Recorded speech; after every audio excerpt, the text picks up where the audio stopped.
Olá, amigos da Editora Atualizar, de volta com as nossas aulas aí, referente ao regimento interno do TRF da primeira região. E agora para a gente falar da competência comum dos órgãos julgadores, competência do presidente que está sendo arrolada aí no edital do concurso e a competência dos presidentes de sessões e turmas, tá? Então vamos lá agora para o artigo 16. Artigo 16, inciso 1º, a linha F, olha só, né, da competência comum aos órgãos julgadores. Peraí, se eu estou falando de competência comum, significa que é competência do órgão especial, da seção especializada ou de uma turma, quando estiver tramitando um processo lá dentro da competência de cada um, tá? Então nós estamos diante de competências que eu chamo de competências genéricas. Como o processo tramita na corte, vai ser competência da corte. Como o processo tramita na seção especializada, competência da seção especializada. Como o processo tramita na turma, competência da turma, tá? Então olha só, o que pode cair na prova de você segundo o regimento interno, segundo o edital, desculpe, né? Artigo 16, inciso 1º, a linha F. Ao plenário, à Corte Especial, às sessões e às turmas, nos processos da respectiva competência incumbe, inciso 1º, julgar. Aí olha só a linha F. A reclamação para preservar a sua competência e garantir a autoridade dos seus julgados. Competência genérica. Gente, qualquer órgão do Poder Judiciário tem essa competência. Se vocês pegarem o regimento interno do Supremo, vai estar lá no regimento interno do Supremo. Se vocês pegarem o regimento interno do TJ do seu estado, vai estar lá no TJ do seu estado. É uma competência genérica. Qualquer órgão jurisdicional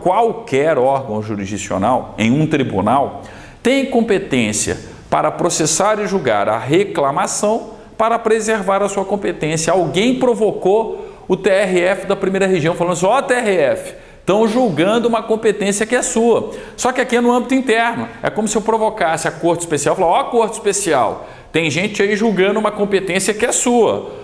Sessão especializada, tem gente aí julgando uma competência que é sua. Turma, tem gente aí julgando uma competência que é sua. Quando eu falo tem gente aí, um outro órgão.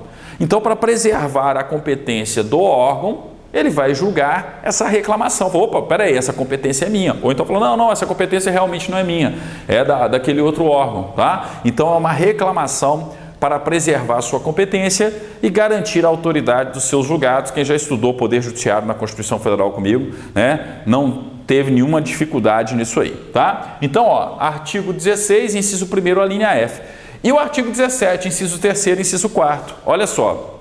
Também competência comum aos órgãos julgadores. Quais são os órgãos julgadores do TRF? Corte Especial, sessões especializadas e as turmas. As sessões e as turmas poderão remeter os feitos de sua competência à Corte Especial. Então, peraí, era a competência da turma, era a competência da sessão especializada, mas tanto a turma como a sessão especializada, é melhor o órgão especial julgar e manda para o órgão especial, tá? Quando que isso vai acontecer em termos da prova de vocês? No inciso 3º, se convier pronunciamento da Corte Especial para prevenir divergência entre as sessões.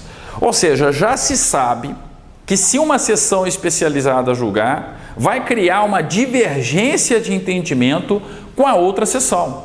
Quem que resolve divergência entre as sessões? Corte Especial. Então manda para a Corte Especial de uma vez. Entenderam? Para que a primeira sessão vai julgar, sabendo que vai gerar divergência com relação às outras sessões? Então é melhor já passar isso para a Corte Especial resolver. Gente, 2 princípios processuais aqui. Primeiro, economia processual. Segundo, segurança jurídica.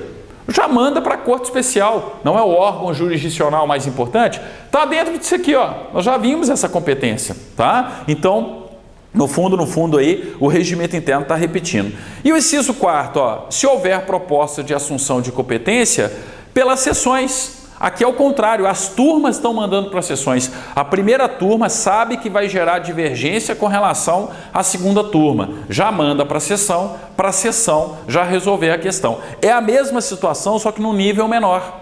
Quando é entre as sessões, eu mando para a corte especial. Quando é entre as turmas, eu mando para a respectiva sessão especializada, tá? Então, por isso, inciso 3º e 4º aqui, ó, muito simples, tá? Essa competência comum aqui dos órgãos julgadores é uma das mais fáceis da prova de vocês. Então, vamos lá.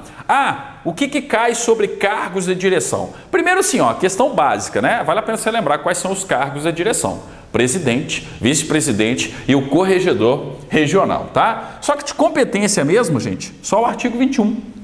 Competência de quem? Competência do presidente. Então a eleição não cai, o artigo 18 não vai ser cobrado na prova de vocês, nesse certame aí do TRF, o 19 também não, o 20 também não, aí o 21, das atribuições do presidente. Aí antigamente, né, o estudante, o aluno, pegava assim, eu vou ter que estudar todas essas competências do presidente.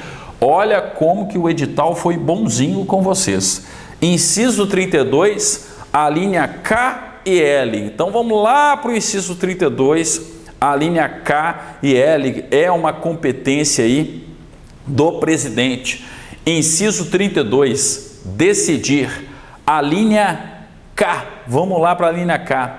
O pedido de efeito suspensivo a recurso extraordinário ou a recurso especial formulado no período entre a interposição do recurso e a publicação da decisão de admissão do recurso ou no caso de sobrestamento, de paralisação do recurso, né, na respectiva presidência. Eu tenho juízo de admissibilidade no TRF, né? Eu tenho que lembrar o seguinte, a partir do momento que eu tenho um acórdão do TRF da primeira região, eu posso ter um recurso extraordinário para o Supremo, eu posso ter um recurso especial para o STJ, mas o TRF vai fazer juízo de admissibilidade.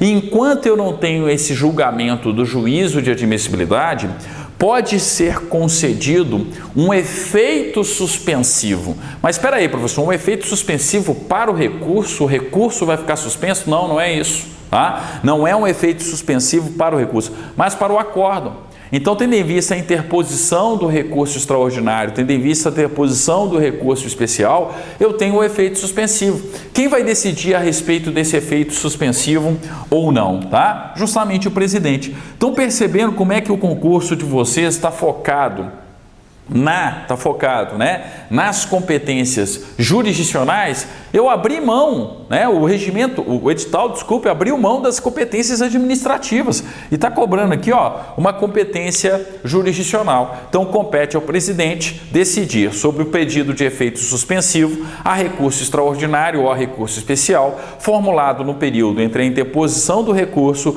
e a publicação da decisão de admissão do recurso.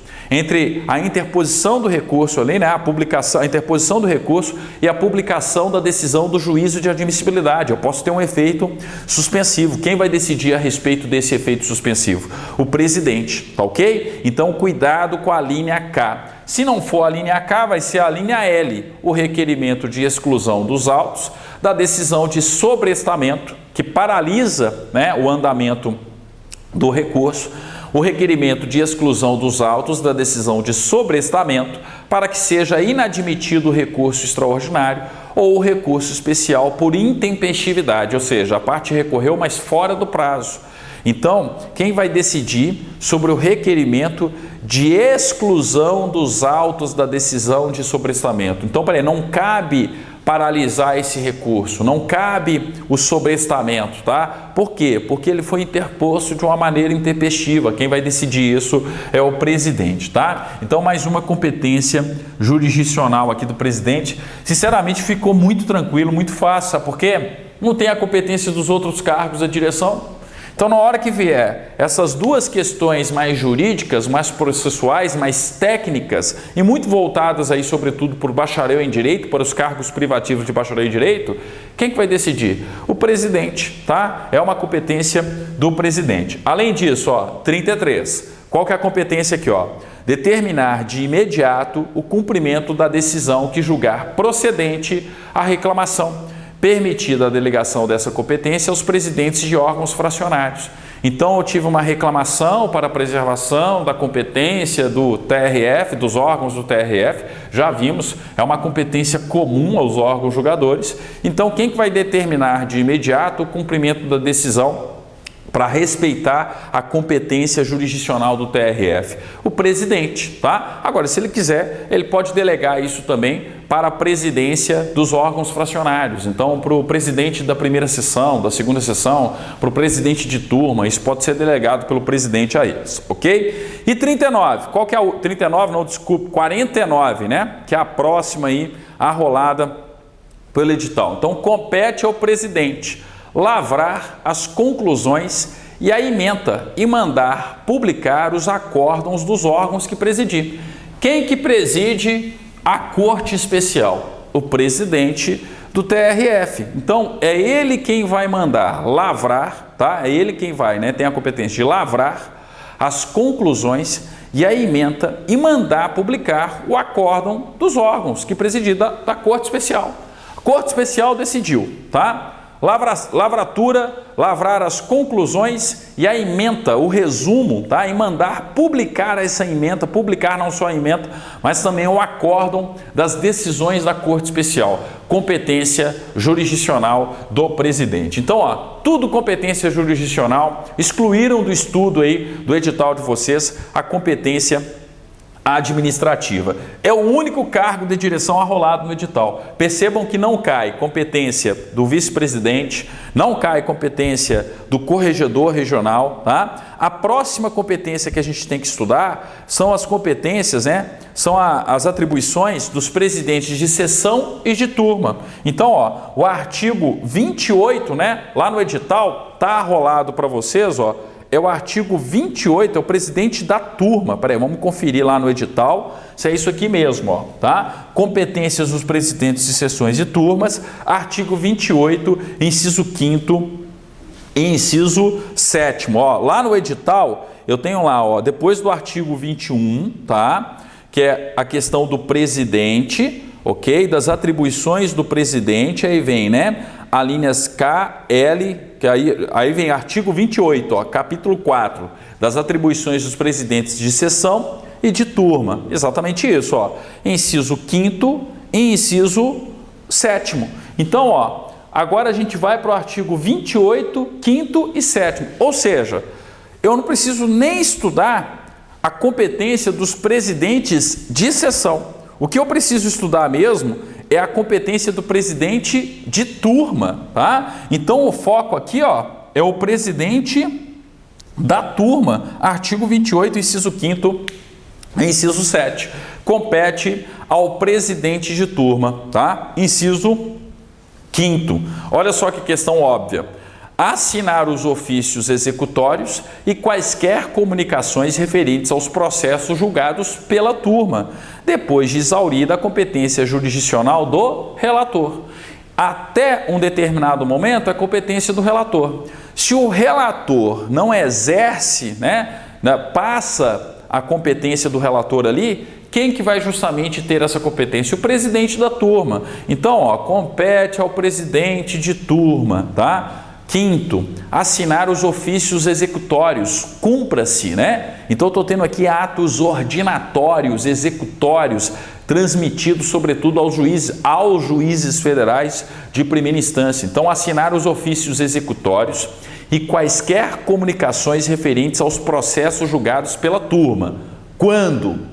Depois de exaurida a competência jurisdicional do relator. Na próxima aula, a gente vai estudar a competência do relator, tá? Então, ó, exaurida a competência do relator, passa a competência para quem? Passa a competência para o presidente de turma no âmbito da assinatura dos ofícios executórios e quaisquer comunicações referentes a decisões, a processos julgados pela respectiva turma. Em regra, relator. Extrapolei, passou-se o prazo ali para a competência do relator, aí vai para o presidente da turma, tá? E o 7º, o que eu tenho no 7º? Ó, mais uma questão. Primeira do relator, mas agora também, né, exaurida a competência do relator, passa para o presidente, ó, prestar informações em habeas corpus, depois de exaurida a competência jurisdicional do relator. Então, ó, no âmbito da turma, quem está julgando ali o habeas corpus, primeiro, essa competência, essa atribuição é do relator. Exaurida a competência do relator, passa a ser uma competência do presidente de turma prestar informações em habeas corpus depois de exaurida a competência jurisdicional do relator, tá? Então, apenas essas duas competências arroladas aí no edital de vocês. Opa, eu esqueci de colocar aqui, ó, tá falando que é parte 1. Parte 1 foi a aula passada, né? Isso aqui, gente, ó, é a parte 2, tá? Então, parte 2 do regimento interno aí do TRF da primeira região, nós estamos estudando as competências. Na próxima aula, no nosso próximo vídeo, eu vou falar a respeito da competência do relator e do revisor. Então a gente vai esquematizar aqui para finalizar, né, essas competências, a gente vai dar continuidade falando aí do relator, tá? Do revisor, enfim, dos pontos que podem ser cobrados no concurso de vocês, ok? Então, ó, assim a gente vai caminhando no regimento interno, tá? Atenção com o regimento interno, vai ter questão do regimento interno na prova de vocês, tá? Mas tá bem tranquilo o estudo do regimento interno do TRF da primeira região, tá? Um abraço, inscreva-se no canal da Editora Atualizar, tá? Compartilhe com seus amigos, divulgue o nosso trabalho, a publicidade financia, as apostilas que a gente vende financia essa iniciativa, os cursos presenciais, tá? Então, ó, incentive-nos também com as outras ações, né, divulgando as outras ações que nós estamos tendo aí com relação ao TRF da primeira região, ok? Obrigado, até o nosso próximo encontro, dando continuidade ao regimento interno do TRF1.